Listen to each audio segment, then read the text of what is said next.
साहित्य में हैं, उन्होंने पर्यावरण में पीएचडी की है। दार्जिलिंग में चाय बागान में असिस्टेंट मैनेजर की पोस्ट से उन्होंने अपने करियर की शुरुआत की थी। करसियान में कला भारती नाट्य संघ की आपने स्थापना की। आकाशवाणी करसियान के लिए स्क्रिप्ट लेखन किया, नाटकों में अभिनय किया। मुंबई आकर आप विविध भारती से जुड़ गए। विविध भारती के लिए आपने स्क्रिप्ट राइटर एवं अभिनेता का काम किया। 1973 से मुंबई विविध भारती से आप जुड़े हैं। कई नाटकों का लेखन एवं निर्देशन किया और सन 2003 में प्रोग्राम एग्जीक्यूटिव पद से आप सेवानिवृत्त हुए। आप स्वतंत्र पत्रकारिता करते रहे हैं, समीक्षा लिखते हैं, संपादन करते हैं और आपको कई पुरस्कार प्राप्त हो चुके हैं। आपके 2 संगीत एल्बम भी निकल चुके हैं। आपने हिंदी फिल्मों में गीत लेखन और संवाद लेखन के अलावा अभिनय का भी काम किया है। अब तक आपकी 6 पुस्तकें प्रकाशित हैं। इनमें काव्य संग्रह और नाटक हैं शामिल। बच्चों के लिए आपने 4 पुस्तकें लिखी जिन्हें अमर चित्रकथा सीरीज ने प्रकाशित किया। और जैसा कि मैंने थोड़ी देर पहले बताया, मौलाना आज़ाद पर आप फीचर फिल्म का निर्माण कर चुके हैं जिसमें फणसेजाद की मुख्य भूमिका थी। और अभी भी आप लगातार लिख रहे हैं और दूसरे काम भी कर रहे हैं। तो आपकी सक्रियता के लिए आपको मैं सलाम करता हूँ। कैसे हुआ, उसका विकास कैसे हुआ और भारत में वो सिनेमा कैसे पहुँचा है, तो शुरुआती खंड में पूरी दुनिया के सिनेमा के बारे में आपको जानकारी मिल जाती है। आप सब पत्रकार हैं, आप सब जानते हैं कि 1962 में पहली आपकी भोजपुरी फिल्म बनी गंगा मैया, तो एक पियरी चढ़ी पे। इसमें चित्रगुप्त ने संगीत दिया और जाने माने गीतकार शैलेंद्र के गीत थे। और आप गीत एक तो टाइटल सॉन्ग जो उषा जी और लता मंगेशकर जी ने गाया, ये हे गंगा मैया पे पियरी चढ़ो पे, पूरे हिंदुस्तान के घर घर में सुना जा रहा था। और एक ऐसी फिल्म कि जिस भी शहर में लगी है, छोटे शहर में या बड़े शहर में, ये कई सप्ताह तक हाउसफुल चलती रही है। और इसमें जो कलाकार थे, असीम कुमार, कुमकुम, पद्मा खन्ना, और इस फिल्म के जो स्क्रिप्ट राइटर थे नज़ीर हुसैन साहब, उन्होंने एक प्रमुख भूमिका की थी। लीला मिश्रा की प्रमुख भूमिका थी। तो इस फिल्म के जरिए ये सारे जो कलाकार थे ये घर घर में पहचाने जाने लगे, या कह सकते हैं कि स्टार बन गए। और लोगों को ये लगा कि भोजपुरी सिनेमा भी हिंदी सिनेमा के पैरेलल एक ऐसा कला का माध्यम हो सकता है कि इसको भी पूरे हिंदुस्तान में रिलीज़ करके पैसा भी कमाया जा सकता है, शोहरत भी कमाई जा सकती है और बहुत कुछ कमाया जा सकता है। इसलिए बहुत सारे लोग फिर इस क्षेत्र में आए और फिर ये सिलसिला चलता गया। तो उनको ना आगे आप सब जानते हैं, लेकिन इस फिल्म की जो बुनियाद थे विश्वनाथ प्रसाद शाहबादी और नज़ीर हुसैन साहब, उनको आज हम सब लोग बहुत मोहब्बत से याद कर रहे हैं कि उन्होंने भोजपुरी सिनेमा के लिए एक प्लेटफॉर्म बनाया, एक न्यू बनाई जिसके भव्य इमारत शुरू हुई। यहाँ सामने बैठे हुए हैं आपके, तो इस पुस्तक की जो रचना प्रक्रिया रही है, आपके मन में कैसे ये ख्याल आया कि भोजपुरी सिनेमा का इतिहास लिखना चाहिए? आप 2 शब्द कहें। वैसे तो बचपन से ही मेरा झुकाव रहा था फिल्मों की तरफ। कुछ करना है, कुछ बोलना है, कुछ करना है, सिर्फ बैठे नहीं रहना है। और अगर लेखक बनना है तो लेखकीय जो गुण होता है वो भी बहुत ज़रूरी होता है, ताकि आप लिख सकें, आप लोगों को बता सकें लिखकर। तो उस तरह का चांस मुझे मिला, उस तरह का सौभाग्य मुझे मिला, और मैंने आगे चलते चलते ये किताब आखिर में भोजपुरी फिल्मों का इतिहास तैयार हुई। ये किताब और छप कर अभी आप लोगों के सामने, आप लोगों के हाथों में प्रस्तुत है। राजन जी, इसके अंजाम तक पहुंचाने के लिए कितना वक्त लगा, लिखने में कितना वक्त लगा? ये तो बहुत बड़ा सवाल है और बहुत बड़ा इसका उत्तर भी आएगा, क्योंकि मैटर इसमें बहुत ज़्यादा है और इसके लिए पूरा स्टडी करना बहुत ज़रूरी है। बिना स्टडी किए हुए किसी बात को अगर करना है, बताना है आपको किसी के बारे में, तो उसका प्लस माइनस सब सारी चीज़ों का गुणगान करना ज़रूरी होता है। तो वो सारी चीज़ों को ध्यान में रखते हुए मैंने लिखना शुरू किया। लिखने से पहले मैंने रिसर्च करना शुरू किया कि ये कहाँ से स्टार्ट हुआ है और कहाँ से कहाँ तक पहुँचा है, कैसे पहुँचा है, रास्ते में कितनी कठिनाइयाँ आई हैं। उन सारी कठिनाइयों का ज़िक्र करना भी ज़रूरी होता है, तब मालूम होता है कि उस चीज़ की पर्सनैलिटी क्या है, उसकी कीमत क्या है। ये जानना बहुत ज़रूरी होता है। इसलिए मैंने जब शुरू किया काम, तो इसमें आप सोच सकते हैं कि 50 साल का हिस्ट्री लिख रहा हूँ मैं, तो 50 साल के लिए तो कम से कम आपको कई महीनों की इसमें ज़रूरत पड़ेगी। स्टडी करके, अच्छी तरह से मीमांसा करके, फिर उसके बारे में प्लस माइनस लिखना ज़रूरी हो जाता है। वो मैंने किया और इसके लिए एक खुशी की बात ये है कि मेरे पास टेलीविज़न था, मेरे पास सब जो सुविधाएँ होती हैं आजकल की पत्रिकाओं के ज़रिए, माध्यम सब मुझको मिलते रहे और मैं उन पे देखता रहा, पढ़ता रहा, लिखता रहा। कंटिन्यूअसली, रेगुलरली मैं इसको पढ़ता रहा, देखता रहा और जो-जो भी इसमें परिचय, जो-जो भी इसमें परिवर्तन आता गया, वो सारी चीज़ों का ज़िक्र मैंने किया। अब जैसे इसमें मैंने देखिए मैंने ये लिखा है कि ये 1962 में ये फ़िल्म बनी, गंगा मैया तो पीरी चढ़ी, पहली भोजपुरी फ़िल्म। लेकिन जन्म से पहले 31 साल पहले 1931 में पहली हिंदी फिल्म बनी थी, बोलती फिल्म आलम आरा। उसमें इसका एक गीत लिया गया था कि और वो गाना इतना हिट हुआ था, इतना हिट हुआ था कि लोगों की ज़बान-ज़बान पे वो गाना था, हर लोग इसको गाते थे। और गाने में तो क्या है कि गाना के ज़रिए आप कहीं से भी कहीं पहुँच सकते हैं। तो ये जो गाना लिखा गया उसमें कि दर्शन के लिए मैं, उसका मतलब ये है कि मैं दर्शन के लिए तड़प रहा हूँ, तेरा दर्शन नहीं मिल रहा है, तेरे शब्द सुनाई नहीं पड़ रहे हैं, भगवान करे तू मेरे सामने जल्दी से आ जा। तो ये भोजपुरी में गाना था। भोजपुरी तो मुझे भी आती है, मैं भोजपुरी बोल सकता हूँ, बोलता ही हूँ। तो कहते हैं ना कि देखन में छूटन लगे घाव करे गंभीर। ये भोजपुरी फिल्म ऐसी ही है तो बोली, लेकिन इसकी सीमा अंतर्राष्ट्रीय सीमा को पहुंचती है, छूती है, क्योंकि भोजपुरी बोलने वाले दुनिया के अधिकतर देशों में पाए जाते हैं, जो रहते हैं और अपना जीवन यापन करते हैं।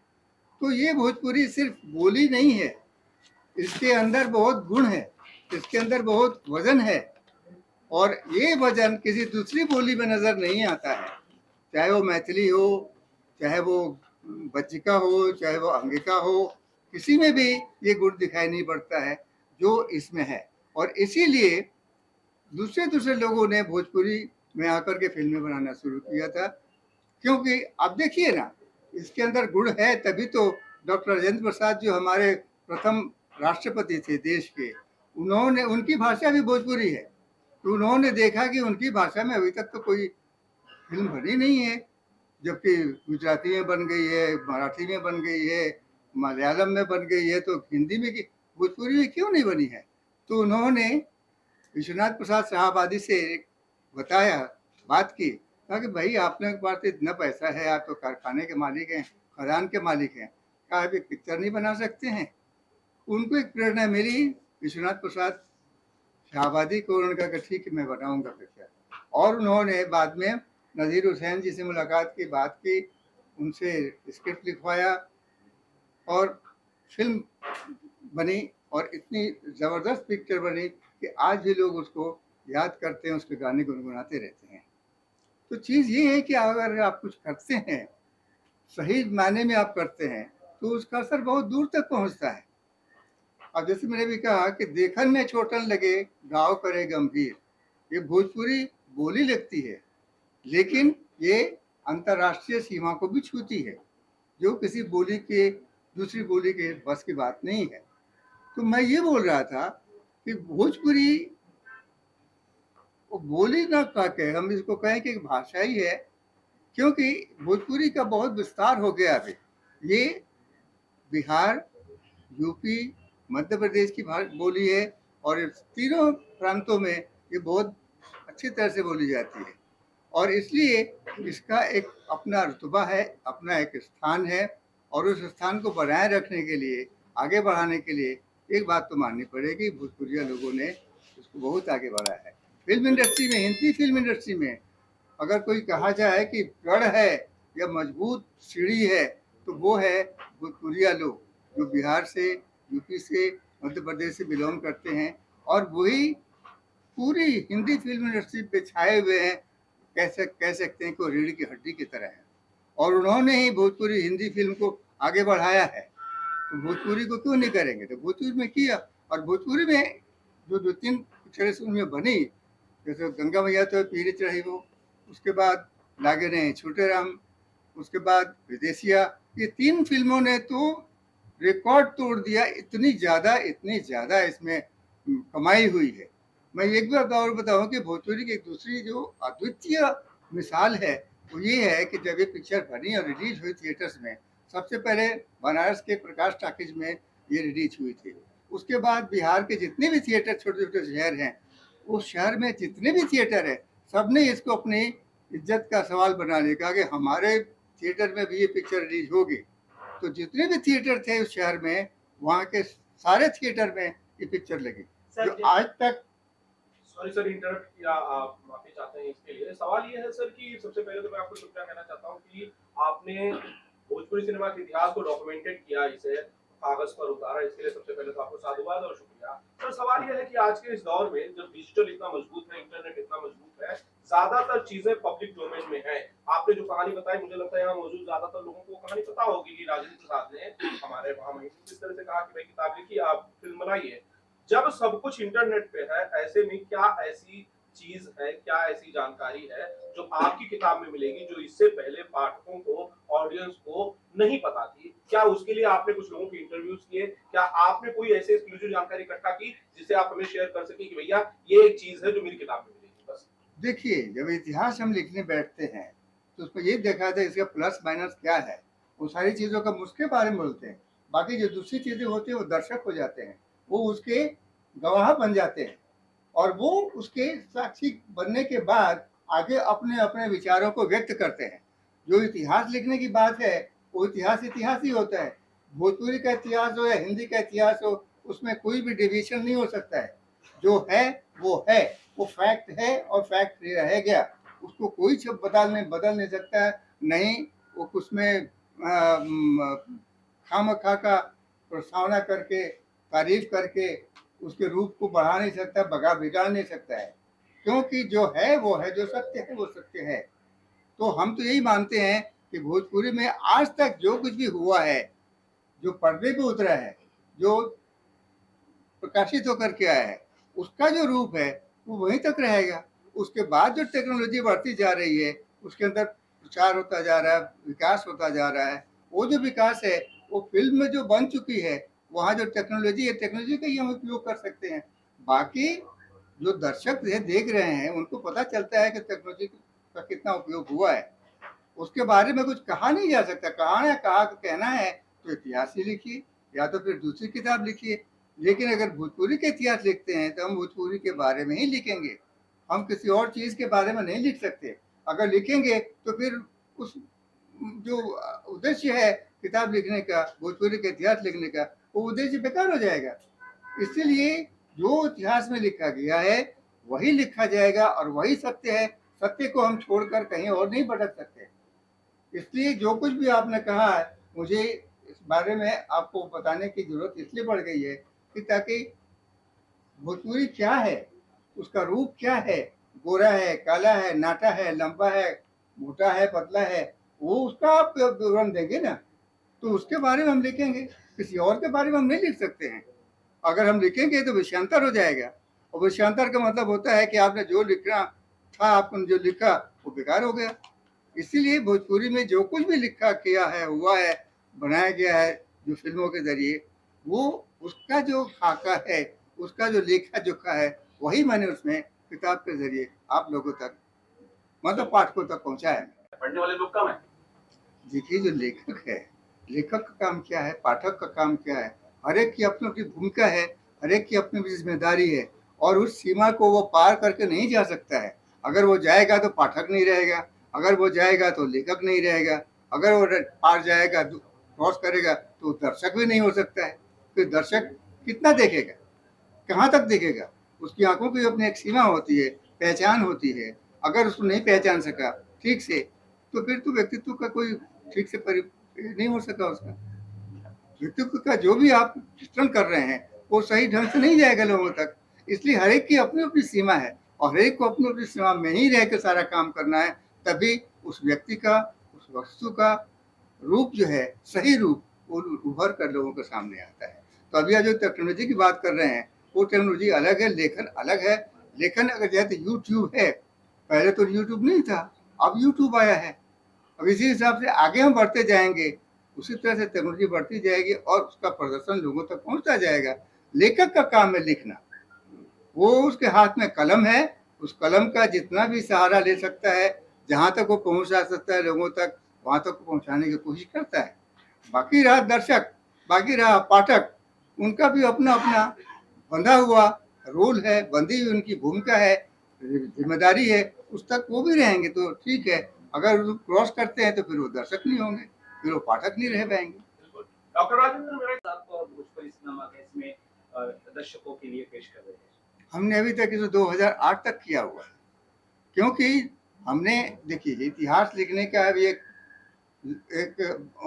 वो क्या कहते हैं, आवश्यकता है और गुण है, क्योंकि आप जब इतिहास किसी के बारे में लिखते हैं तो कम से कम 10 साल बाद तक उसको जोड़ना पड़ता है कि उसका 10 साल के बाद तक उसका रूप क्या होगा, या 10 साल पहले तक आप नहीं कर सकते हैं क्योंकि उसका रूप अधूरा रहेगा। मान लीजिए 2005 तक आपने अगर इतिहास लिखा है तो उसको आप 2010 तक, 2012 तक आगे बढ़ेंगे, 5 साल 7 साल आगे बढ़ेंगे, तब जाके उसका रूप जो 2005 का है वो सामने आएगा, नजर आएगा। इसलिए जो भी इतिहास लिखा जाता है उसमें 10 साल का गैप हम लोग रखते हैं कि ताकि वो 10 साल के अंदर उसका जो रूप परिवर्तन होता है, उसका जो रूप धारण होता है, उसका जो स्थायी रूप आता है, वो लोगों तक पहुंचता है। हम आज की बात अगर लिखते हैं तो इतिहास नहीं होगा, ये घटना हो सकती है, इतिहास नहीं हो सकता है। 5 साल के बाद हम यही घटना इतिहास बन जाएगी। तो इसीलिए जब इतिहास लिखते हैं तो 10 साल का हम लोग मार्जिन रखते हैं कि जब भी हम लिखते हैं 10 साल, अगर मान लीजिए ये 2023 है तो कम से कम 7 साल पीछे तक का हम लिख सकते हैं, 2015 तक का हम लिख सकते हैं, उसके बाद का हम नहीं लिख सकते हैं क्योंकि उसमें कुछ भी परिवर्तन आ सकता है टेक्नोलॉजिकली। राजन जी, 1964 में पहली फिल्म भोजपुरी की 1962 में बनी, 63 में बनी, 64 में बनी। 2 साल तक तो भोजपुरी फिल्म का तो बाबा था, जलवे थे। उसके बाद उसका डाउनफॉल शुरू हो गया 2 साल के बाद ही। क्यों? क्योंकि ये जो अधकुचरे लोग होते हैं ना, पैसा उनके पास होता है, ज्ञान नहीं होता है, तकनीक नहीं होती है, वो कूद पड़े भोजपुरी फिल्मों को बनाने में कि चलो हम फिल्म बनाते हैं। डायरेक्टर अधकचरा, टेक्नीशियन अधकचरा, राइटर अधकचरा, जिसको पैसा इकट्ठा करना है ना, पैसा कमाना है, लोग पागल है पैसा के लिए, तो चलो बनाते हैं। तो नतीजे क्या हुआ, 1964 के बाद फिल्में खत्म होने लगी। 1968 के बाद तो एक भी फिल्म नहीं मिली, बनी नहीं, बंद हो गई सब। जो 1977 तक 10 साल के पीरियड में एक भी फिल्म नहीं बनी है। क्यों? क्योंकि लोगों में लालच आ गई, लोगों में पैसा बनाने का, अरे कुछ तो दीजिए, आप कुछ देंगे, कुछ ध्यान त्याग करेंगे तो आपको कुछ मिलता है और उसका फल भी मिलता है। आप त्याग ही नहीं करेंगे, आप लूटने के चक्कर में रहेंगे तो आपको क्या मिलेगा? नतीजा ये हुआ कि भोजपुरी फिल्म बंद हो गई 10 साल तक। 1977 में फिर से 10 साल के बाद, 10 साल ही कहेंगे ना, वो जो पिक्चर थी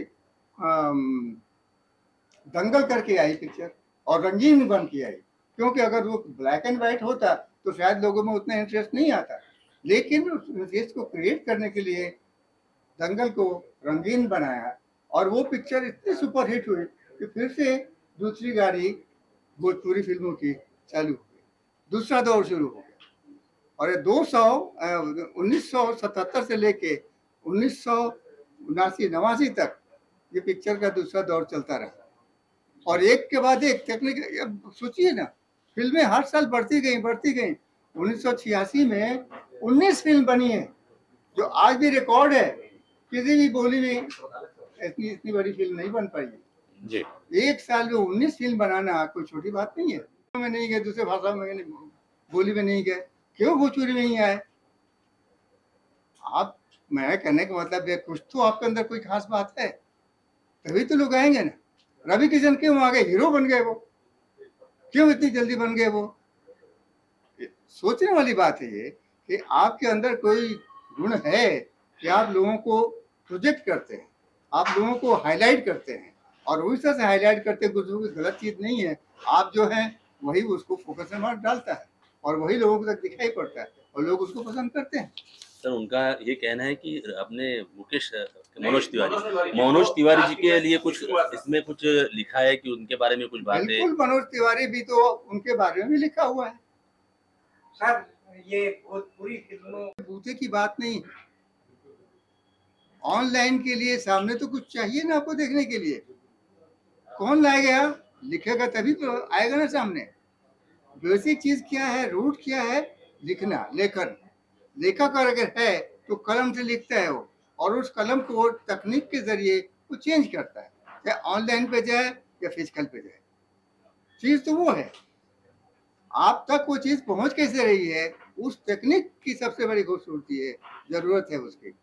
जी आप उसका हीरोइन थी तभी मैंने वही तैयार की थी। अभी मुझे कुछ भी याद नहीं है, उसका एक मुखड़ा याद है क्योंकि at that time I was a dancer. तो नृत्य नाटिका थी और कोई भोजपुरी प्रोड्यूसर ने बनाई थी ये नृत्य नाटिका। तो उसमें राज कपूर साहब चीफ गेस्ट बन के आए थे और इन्होंने काफी सारी भोजपुरी भाषा भी की थी, आर्टिस्टों की भी की थी, सबकी की थी। और इसमें मैं हीरोइन का रोल कर रही थी। इसमें गाने का मुखड़ा मुझे याद है, वो थोड़ा सा गलत हो तो पता नहीं। घूंघट है एक शाम सलोना, नैन है दो तारे, ज्यादा ना तड़पाओ गोरी, हम है रूप के प्यासे, के घूंघट खोलो ना, के घूंघट खोलो ना। ऐसे नृत्य नाटिका होती थी, उसमें मैंने काम किया था। बहुत पूरी पिक्चर में अभी तक मुझे कोई प्रोड्यूसर ने बुलाया नहीं तो otherwise I am very interested to do the different type of role. तो राज कपूर ने क्या कहा था वो भी बता दीजिए। भी एक प्रोड्यूसर बैठा है, वो भी बनाएंगे और बुलाएंगे तो ये एज में भी मैं तो टिल माय डेथ में स्टेज की रंग देवता की पूजा करना चाहती हूँ। बुलाएंगे तो काम करने जाएंगे। नॉट डिफिकल्ट, कोई भी लैंग्वेज में काम करो मुश्किल नहीं होता है।